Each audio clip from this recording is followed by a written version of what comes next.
Detik-detik wanita di Padang jadi korban penculikan mantan, digendong paksa dan dimasukkan ke mobil. Beredar di media sosial, sebuah video memperlihatkan seorang wanita yang menjadi korban percobaan penculikan oleh seorang pria saat berjalan sendiri. Diketahui jika pelaku itu merupakan mantan pacar korban. Peristiwa tersebut terjadi di perumahan Urban 8 Lubuk Begalung, Padang, Sumatera Barat, Senin 12 Juni sekitar pukul 17.00 waktu Indonesia Barat. Aksi penculikan itu terekam kamera CCTV yang berada di lokasi kejadian.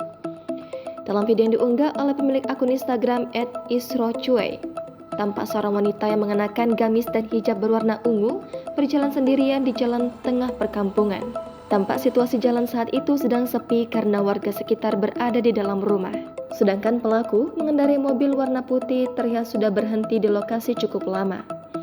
Saat korban sudah dekat, sang pelaku langsung turun dan membekap wanita itu. Saat itu terlihat korban kaget dan mencoba untuk menghindar. Namun pelaku langsung menggendong korban dan memasukkannya ke dalam mobil bagian depan. Tak lama dari itu, pelaku langsung melajukan mobilnya untuk berputar. Warga yang mengetahui aksi itu pun langsung keluar membantu. Korban penculikan itu pun berhasil keluar dari mobil karena pelaku yang panik dikejar warga dan menurunkan korban di persimpangan. Namun diketahui jika pelaku sempat melakukan manuver dan menabrak warga yang menggagalkan aksinya dan berhasil kabur. Dikutip dari tribunjateng.com, kejadian itu pun dibenarkan oleh Kapolsek Lubuk Begalung, Kompol Muhammad Rusdi. Rusdi menyampaikan jika petugas kepolisian sedang memburu pelaku yang melakukan percobaan penculikan tersebut.